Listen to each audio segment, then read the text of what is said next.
아버지 하나님, 요한 1서의 말씀을 저희들에게 주셔서 묵상함으로 오늘을 믿음 안에서 살아갈 수 있도록 도전해 주심에 감사드립니다. 이 시간도 펼쳐진 성경을 가지고 주님의 음성을 듣기를 원하오니 세밀하게 우리 각인에게 말씀으로 역사하여 주옵시기를 예수님의 이름으로 기도하옵나이다.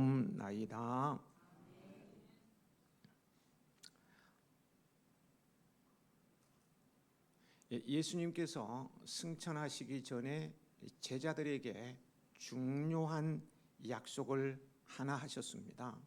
그것은 제자들을 고아와 같이 버려두지 않으시겠다는 약속이었어요. 고아라고 했습니다. 보호받아야 할 연약한 생명이 이 거친 세상에 홀로 남겨졌을 때 우리는 그 아이를 고아라고 합니다. 고아는 홀로 생존을 위해 싸우는 법을 배워야 하고요. 원치 않아도 살아내야 할 삶들이 있고요. 끊임없이 의지할 대상을 찾아 돌아다니지만 부모와 같이 한없이 품어주고 보호해줄 어른이 없습니다. 이와 같은 제자들에게 주님께서 너희를 고아처럼 버려두지 아니하고 너희에게 다시 오겠다. 쉬운 성경으로는 속히 오겠다. 그리고 약속하신 대로 예수님의 영이신 성령이 임함으로 그 약속을 이루셨습니다. 그런데 이 약속은 제자들만이 아니라 모든 그리스도인들에게도 오늘 저와 여러분에게도 동일하게 주신 약속입니다. 주님께서는 우리를 고아와 같이 버려두지 않으시고요. 영원한 생명을 주실 뿐 아니라 하나님과 사귐의 복과 함께 다른 지체들, 성도들과의 사귐 속에서 영원한 기쁨을 누리게 하셨어요. 하나님과 그분의 아들이신 예수 그리스도와 함께 하는 사귐 속에서 영원한 기쁨을 누리는 우리 해야인들이 되시길 축복합니다.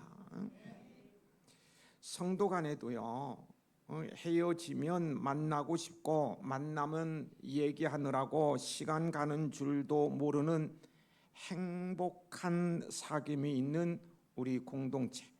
그래서 우리 공동체에는 외로움을 타는 분이 한 분도 안 계시는 사귐이 풍성한 교회가 되길 소망합니다. 사도 요한이 기록한 요한복음과 요한일서에서는 그 기록한 목적을 분명히 밝히고 있는 것을 보게 됩니다. 요한복음 20장 31절에 오직 이것을 기록함은 너희로 예수께서 하나님의 아들 그리스도이심을 믿게 하려 하며 또 너희를 믿고 그 이름을 힘입어 생명을 얻게 하려 함이니라.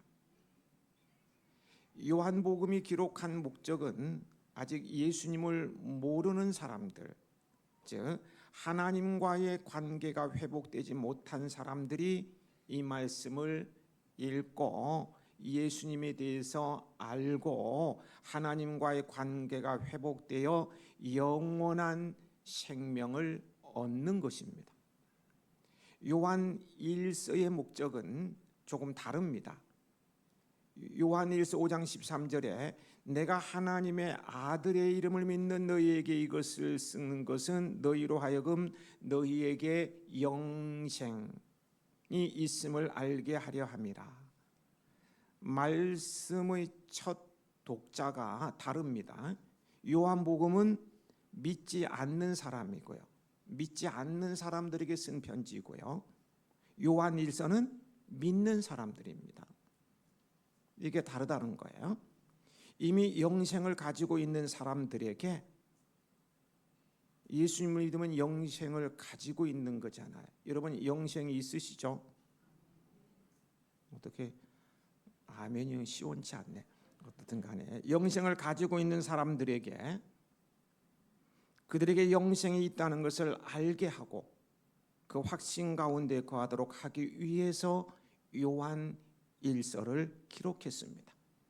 영생의 확신이 없으면 요한 1서를 읽어야 되는 거예요. 오늘 말씀 듣고 확신 위에 설 수 있으시기 바랍니다. 여러분은 우리에게 영생이 있다는 사실을 알 수 있는가요? 다시 한번 물어봅니다. 영생이라는 것은 우리 눈으로 볼 수 있는 것이 아닙니다. 생명 역시도 마찬가지죠. 생명이 눈에 보이지 않지만 저는요, 여러분이 생명이 있는 것을 알 수 있어요. 눈에 보이지 않지만 생명이 있는 것을 알 수 있다고요. 여러분도 저에게 생명이 있는지를 어떻게 아십니까? 눈에 보이지 않는 생명이 저에게 있다는 것을 제가 보여드릴까요? 보여드릴게요. 저는요, 생명이 있게 이렇게 말을 하고 호흡을 하고 일도 하고 교제도 나누는 것입니다. 생명이 있기에 가능한 거예요. 생명이 있다는 증거, 그 결과가 겉으로 드러나는 것입니다. 영생도 역시 그렇습니다. 눈에 보이지는 않지만 영생은 그 결과가 겉으로 드러납니다. 우리의 눈에 보이게 드러나는 거예요. 요한은 우리에게 영생이 있다는 것을 우리가 알 수 있다라고 본문에서 말하고 있죠. 어떤 실제적인 변화가 나타난다는 걸까요? 여러분에는 어떤 것이 나타났습니까?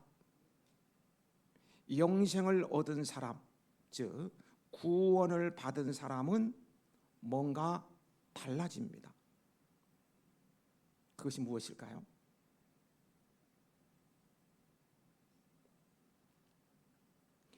요한이 주목하는 것은 관계입니다. 뭐라고요? 관계. 이제는 하나님과 다시 교제할 수 있는 사귐의 길이 열려요. 죄로 인해 깨어진 하나님과의 관계가 회복되는 거예요. 그래서 하나님을 경배하며 예배의 자리로 나아가게 되고요, 기도하게 되고요, 찬양하게 되고요, 그분을 몸, 맘, 물로 사랑하게 되고 말씀을 가까이 하게 되어지는 거예요. 이를 한마디로 하나님과 사귐입니다. 영생이 있다면 하나님과의 사귐이 이루어진다는 거예요.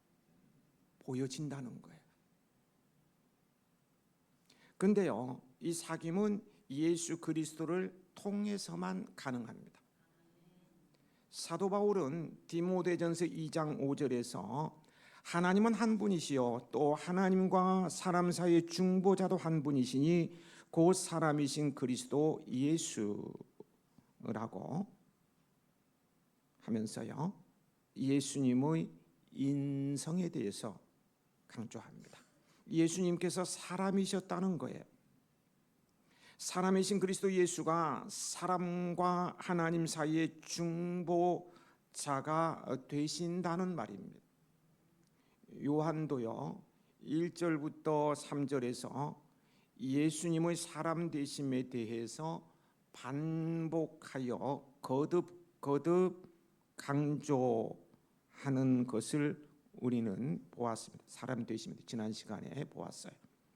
하나님께서 인간의 몸을 입고 오셨다는 이 진리는 성경의 핵심적인 진리입니다. 그렇기 때문에 사도들은 거듭 강조하는 거예요. 하나님이 사람이 되셨다. 이거 핵심적인 진리입니다. 이것을 부인한다면 예수님께서 정말로 이 땅에 오신 것이 아니라면 성경은 그저 좋은 이야기들일 뿐입니다. 세상의 수많은 철학과 학문들과 전혀 다를 바가 없어요. 그러나 예수님께서 실제로 이 땅에 오셨기에 성경의 말씀은 다른 세상의 모든 학문, 가치관들과 다른 것이 됩니다. 하나님이신 그리스도께서 인간이 되셨던 이 역사적인 사실은 어떠한 생각이나 관념이 아닙니다. 그리스도께서 사람의 몸을 입고 오심으로 모든 성경은요, 창조주이신 하나님, 피조물인 사람, 죄로 인해 깨어진 관계, 예수님을 통한 관계 회복, 장차 올 하나님의 나라, 이 성경의 진리들이 사실이 됩니다. 예수님이 하나님이신데 사람이 되어 오심으로 이 모든 사실들이 진리가 된다는 거예요. 만일 우리 인간에게 아무런 문제가 없었다면요, 예수님께서는 이 땅에 오지 않으셔도 되셨을 것입니다. 인간 스스로 죄의 문제를 해결할 수 있다면 말이에요. 그러나 사람이 스스로 해결할 수 없는 죄의 문제가 우리에게 있었어요. 이 죄의 문제를 해결해야 했습니다. 그래서 성육신 하신 거예요. 하나님께서 사람이 되셔서 이 땅에 오셨다고요. 사람의 몸을 입고 이 땅에 오셔서 나의 죄를 대속해 주신 예수님을 믿는 우리는 이제 하나님과의 관계, 회복된 관계 안에서 다시 하나님과 사귐을 가질 수 있게 되었습니다. 하나님과의 사귐을 가지게 되었다고요. 하나님과의 사귐, 하나님과의 사귐 7글자인가요? 그냥 지나칠 때는 그냥 뭐 하나님과 사귐인데 제가 여기에 꽂혀가지고 계속 하나님과의 사귐 계속 묵상하다 보니까요, 이게 보통 말이 아니고 막 가슴을 뛰게 하는 말이라죠. 하나님과의 사귐은 우리의 가슴을 막 뛰게 한다고요. 창조주이신 하나님이세요. 온 우주의 통치자이시고 나를 통치하시는 그 하나님, 생명의 주이시잖아요. 나를 고와 같이 버려두지 않으시는 그 참 사랑의 하나님 아버지와의 사귐이에요. 흥분되지 않습니까? 이런 사귐을 생각하면 흥분돼요. 나 혼자만 흥분되나? 정말 흥분이에요. 근데 문제는요, 정말 흥분되는 하나님과의 사귐을 가로막는 우리 안에 죄가 계속 존재한다는 거예요. 예수님의 대속으로 죄의 문제가 해결되었는데도 죄가 존재한다는 거예요. 우리는 이것을 어떻게 다루어야 할까요? 오늘 본문은 이것에 대한 말씀입니다. 5절을 함께 읽으시겠습니다.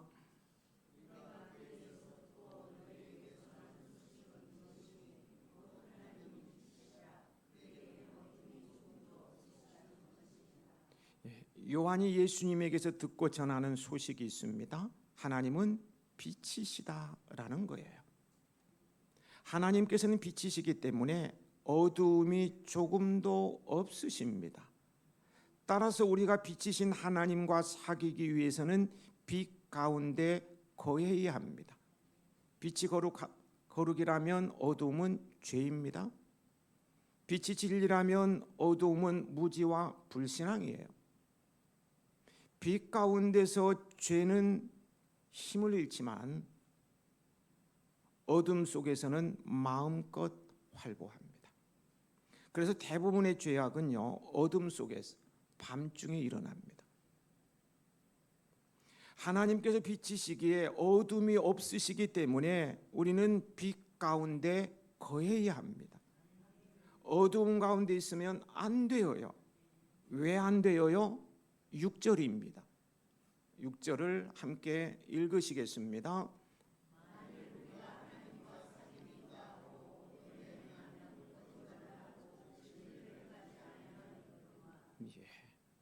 빛 가운데 행하면 어떤 일이 일어날까요?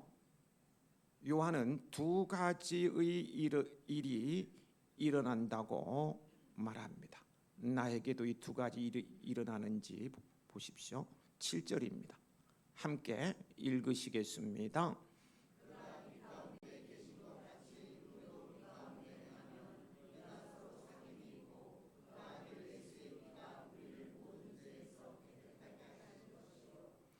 예, 우리가 빛 가운데 행하면 첫째, 하나님과 우리의 사귐이 있습니다. 둘째는 그 아들 예수의 피가 우리를 모든 죄에서 깨끗하게 하십니다.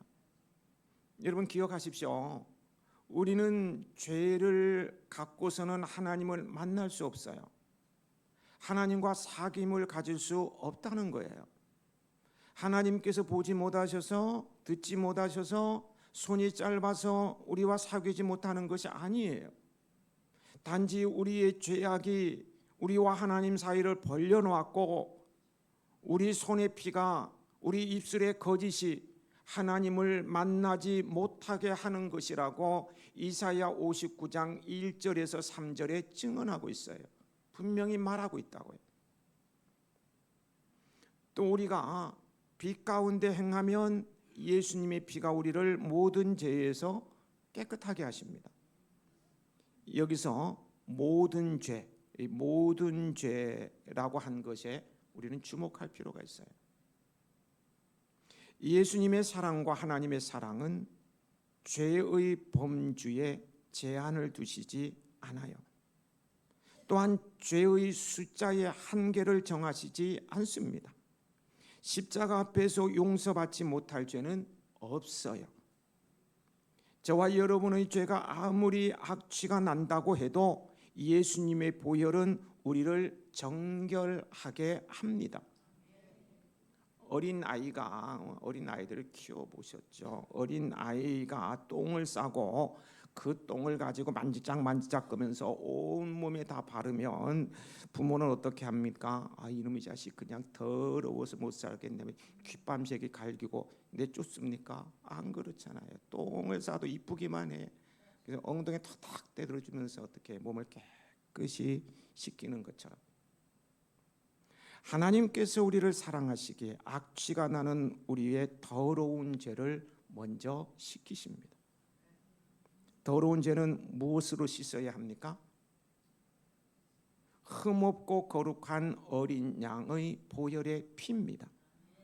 성경은 예수님의 피가 우리를 모든 죄에서 깨끗하게 하신다고 말씀하십니다. 여러분 모두가 예수님의 보혈의 피로 정결함과 깨끗함을 받으시길 축복합니다. 어떤 죄일지라도 예수님께서는 우리를 깨끗하게 하셔서 하나님과 사귈 수 있도록 하십니다. 주님 앞에서 모든 죄를 씻음 받아서 하나님과 온전한 사귐이 있기를 다시 한번 축복합니다. 8절 말씀 함께 읽으시겠습니다.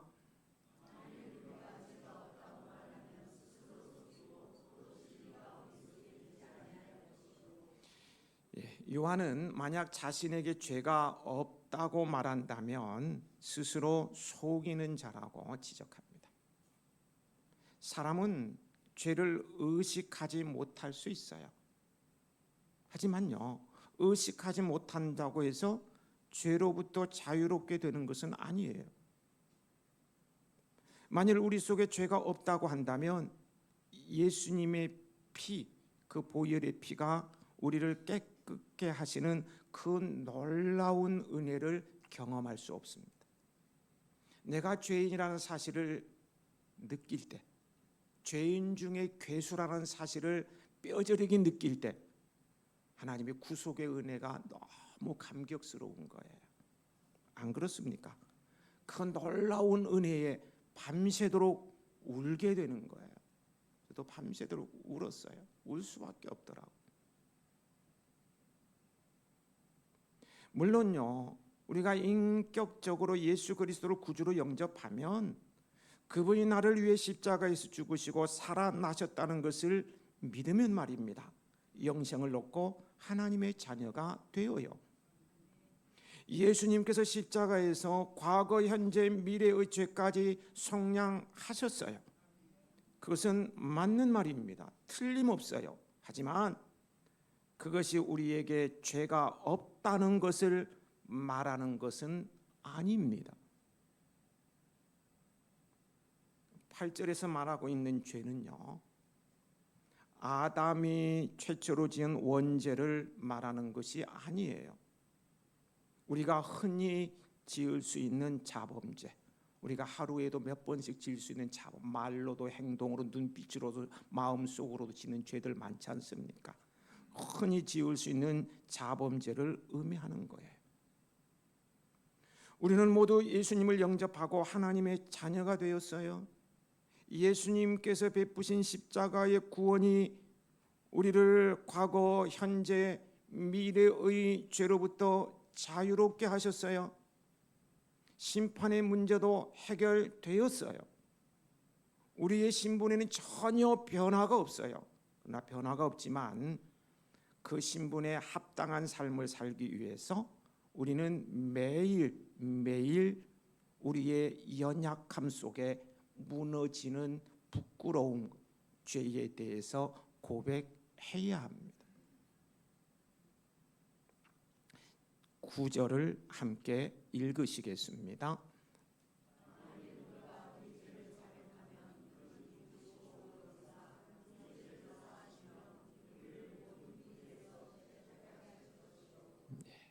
예수님께서 우리를 구원하신 사실에는 변함이 없지만 우리 안에는 허물이 있습니다. 자식은요, 도둑질해도 여전히 내 자식입니다. 자식이 못된 짓 해서 감옥에 끌려가도 내 자식 맞아요. 변함없이 내 자식이에요. 그 신분에는 변함이 없지만 용서를 구해야 바른 관계가 이루어집니다. 부모와의 관계를 회복하기 위해서는 죄를 씻어야 합니다. 허물을 자백하고 용서를 구해야 합니다. 하나님 아버지는요, 우리가 용서를 빌 때마다 용서해 주십니다. 아버지의 마음, 부모님의 마음이죠. 부모님의 마음은 한 번 죄를 지었으면 한 번, 두 번 하면 둘, 계수했다가 나중에 너 10번 죄를 지었잖아, 12번 했잖아 하고 책망하지 않습니다. 우리 아버지의 마음은요, 10번 잘못해도 11번 용서해 주십니다. 용서를 빌면 지난날 다 잊어버려요. 계수하지 않습니다. 하나님 우리 아버지시죠. 하나님과 사귐에 있어서 단 한 가지 조건이 있다면, 한 가지로 정리해 봅시다. 한 가지 조건이 있다면 그것은 뭘 것 같아요? 자백입니다. 자백이에요. 죄의 고백입니다. 죄를 고백하면 할수록 우리 안에 있는 죄를 더 깊이 깨닫게 돼요. 문을 다 여는 것과 조금 여는 것은 다릅니다. 그죠? 오늘 집에 밤에 모든 불을 꺼놓고 자그마한 촛불 켜놓고 방문을 한번 열어보시기 바랍니다. 밖에다 켜놓고 다 여는 거하고 조금 여는 것은 다릅니다. 문을 활짝 열지 않으면요, 빛이 들어오는 만큼만 볼 수 있어요. 빛이신 하나님께서 온전히 들어오도록 문을 열 때 온전한 죄를 발견하게 됩니다. 하나님과의 사귐이 깊어지면 깊어질수록 내가 얼마나 죄가 큰 존재인가를 깨닫게 되는 거예요. 내 죄가 얼마나 깊은지를 깨닫게 되어요. 그것이 바로 성숙입니다. 신앙이 성숙하면 죄를 깨닫게 되는 거예요. 나는 죄인이라는 존재에 대해서 기가 막힌 거예요. 그래서 회개를 하게 되는 거예요. 자백을 하게 된다는 거예요. 어거스틴 아시죠? 성 어거스틴. 어거스틴은 주 400년의 참회록을 썼어요. 참회록이란 자신의 과거 행동과 과오를 깊이 뉘우치고 반성하는 내용을 담은 글을 뜻하죠. 그는 396년에 히포의 감독이 되었으면 최고의 자리에 오른 거예요. 지도자가 된 것이죠. 그가 지도자가 되자 사람들이 그의 과거를 들추어서 비판하기 시작했어요. 옛날이나 오늘이나 마찬가지. 사람은 지도자가 되면 욕을 처음 먹습니다. 그냥 바가지로 먹어요. 그냥 대통령 시켜놓고 얼마나 욕을 해야 되는지 다 그러는 거예요. 지도자가 되면 욕을 먹습니다. 어거스틴을 끌어내리기 위해서 막 과거를 하나하나 들추어내기 시작했어요. 그가 참회록을 쓴 것은 바로 그 시점이었어요. 그는 자신의 과거를 변호하지 않고 참회록을 썼어요. 태어나서부터 회심할 때까지 자신의 모든 죄를 낱낱이 정말 부끄러운 것 같이 다 토해내듯이 낱낱이 고백했습니다. 이것이 바로 어거스틴의 훌륭한 점입니다. 자신을 방어하고 보호하는 것이 아니라 자신이 얼마나 심각한 죄인인지를 사람들에게 널리 알렸습니다. 대단한 영성입니다. 아무나 성자가 되는 것이 아닌 것 같습니다. 사탄은 우리가 지은 죄를 갖고 우리를 집요하게 공격합니다. 그래서 우리는 매일 나의 죄를 주님께 고백해야 합니다. 매일 무릎을 꿇고 무릎을 꿇으면 첫 마디가 나는 죄인으로서이다부터 시작을 해야 돼. 더 이상 죄의 노예로 사는 것이 아니라 죄의 굴레로 신음하는 것이 아니라 고백해야 합니다. 그러면 하나님께서 자유함을 주십니다. 우리가 죄를 고백하면 하나님께서는 미쁘시기에 약속하신 대로 나의 죄를 사하시고 모든 불의에서 깨끗하게 하십니다. 여기서 미쁘다는 말은 예쁘다는 말이 아니라 신실하다는 말이죠. 하나님께서는 신실하게 나의 죄를 사해 주십니다. 사해 주실 뿐만 아니라 더 나아가서 히브리서 10장 17절에 나는 그들의 죄와 불법을 더 이상 기억하지 않겠다고 하셨어요. 아예 기억도 하지 않는다. 다 잊어버린다는 거예요. 10절 말씀을 함께 읽으시겠습니다.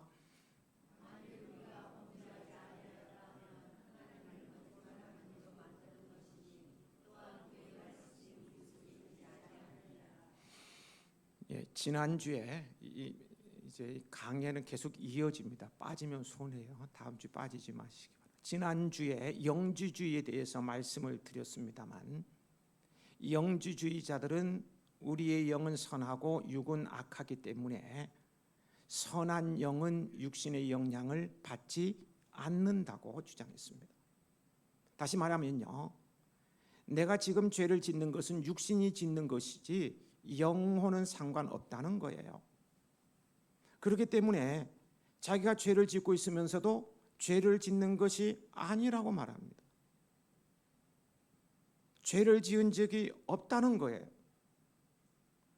이는 지금 죄를 짓지 않고 있을 뿐 아니라 지금까지 죄를 지은 적도 한 번도 없다는 뻔뻔스러운 주장입니다. 자신이 지은 죄의 행동도 부인하고 죄성까지도 부인하는 가장 나쁜 주장입니다. 참 나쁜 주장입니다. 만약 그들의 주장이 맞는다면요, 결국 하나님께서는 거짓말쟁이가 되는 것입니다. 그러나 성경은 모든 사람이 죄를 지었다고 말씀합니다. 모든 사람이 죄를 범하였음에 하나님의 영광에 이르지 못하더니. 로마서 3장 23절이죠. 의인은 없나니 하나도 없다고 로마서 3장 10절에 말씀하고 있어요. 어떻게 죄인임을 알 수 있느냐? 죄의 결과로 죽음이 찾아왔어요. 안 죽는 사람이 있어요? 다 죄를 지었어요. 그래서 죽는 거예요. 다 죄인이라고. 이것을 부인하면 하나님을 거짓말하는 분으로 만드는 거예요. 나는 죄 없다. 하나님을 거짓말쟁이로 만든다는 거예요. 우리는 아픈 사람입니다. 저도 아파요. 우리는 아픈 사람이에요. 그래서 의사가 필요합니다. 저도 의사가 필요합니다. 의사가 필요해. 의사에게 치료를 받아야 합니다. 다시 말하면요, 우리는 죄인입니다.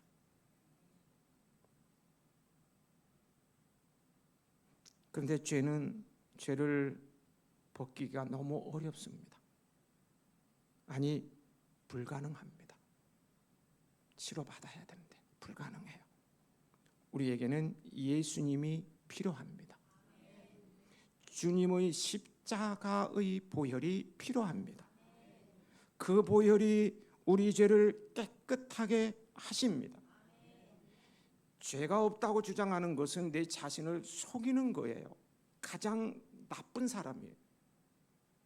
그러나 내 죄를 고백하면 신실하시고 의로우신 하나님께서 나를 용서하시고 모든 불의에서 깨끗하게 하십니다.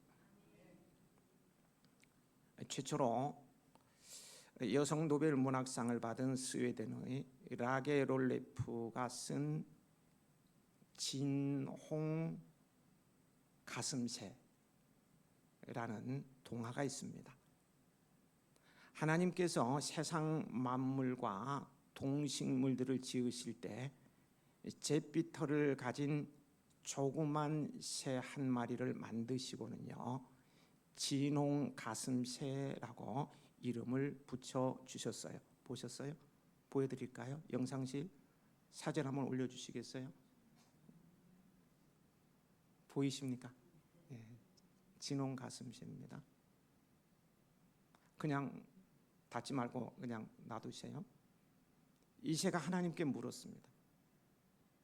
저는 온통 잿빛털을 가지고 있는데 왜 진홍 가슴새라는 이름을 붙여주셨습니까? 그러자 하나님께서 말씀하셨어요. 너가 참 사랑을 베풀 수 있게 될 때 그 이름에 합당한 깃털을 가지게 될 것이다. 그 오랜 세월이 흘렀습니다. 진홍 가슴새의 둥지 근처 언덕에 십자가가 세워졌고 그곳에 어떤 사람이 매달렸어요. 멀리서 지켜보던 진홍 가슴새는 그 사람이 불쌍하게 여겨져서 그 사람에게로 날아갔습니다. 그 사람의 이마에 가시관이 씌워져 있는데 그 가시마다 건붉은 피가 솟아나고 있었어요. 이 새는 조그만 부리로 그 가엾은 사람의 이마에서 가시를 하나 뽑아내기 시작했습니다. 자기가 가시가 뽑힐 때마다 피가 쏟아나와서 이 작은 새는 온통 피투성이가 되고 말았어요. 이 새는 지칠 때까지 그 가시들을 그 작은 이 뿌리로 뽑다가 자신의 둥지로 돌아왔습니다. 왜냐하면 그 사람이 결국 숨을 거두고 말았기 때문입니다. 근데 자기 몸에 묻은 피가 도무지 깨끗이 지워지지 않는 것이었어요. 결국 목덜미와 가슴에는 핏자국이 남게 되었는데 더욱 이상한 것은요, 그 새가 낳는 새끼들마다 모두 목덜미와 가슴에 선명한 진홍빛을 새가 가진 채 이렇게 태어났다는 거예요. 진홍빛 보이십니까? 안 보이세요? 고개 좀 끄덕끄덕하시 보이시죠? 보이죠? 내리셔도 됩니다. 이 진홍 가슴씨 이야기는 하나님으로부터 부르심을 받은 모든 사람들의 이야기입니다. 우리는 그리스도의 피로 온통 덧입혀져서 죄 사함을 받았어요. 우리가 지은 자범죄를 자백하면 용서해 주시고 모든 불의에서 우리를 깨끗하게 하실 것입니다. 이것이 복음입니다. 이것이 기쁨이요 은혜입니다. 낙심할 때도 있고 좌절할 때도 있지만 우리의 죄를 주님께 고백함으로 다시 일어서서 전진하는 것입니다. 하나님과 우리의 사귐의 조건은 빛이신 하나님 앞에서 죄를 뭐 하는 거예요? 자백하는 거예요. 자백을 통해서 하나님의 용서와 정결함을 체험하고 하나님과의 사귐 속에서 구원의 기쁨과 생명의 기쁨을 날마다 누리고 경험하며 사시기 바랍니다. 빛 가운데 행하는 여러분에게 주님께로부터 흐르는 은혜와 복이 흘러넘쳐 각자가 심겨진 자리에서 아름다운 꽃을 피우고 풍성한 열매를 맺으시길 축복합니다. 아버지 하나님,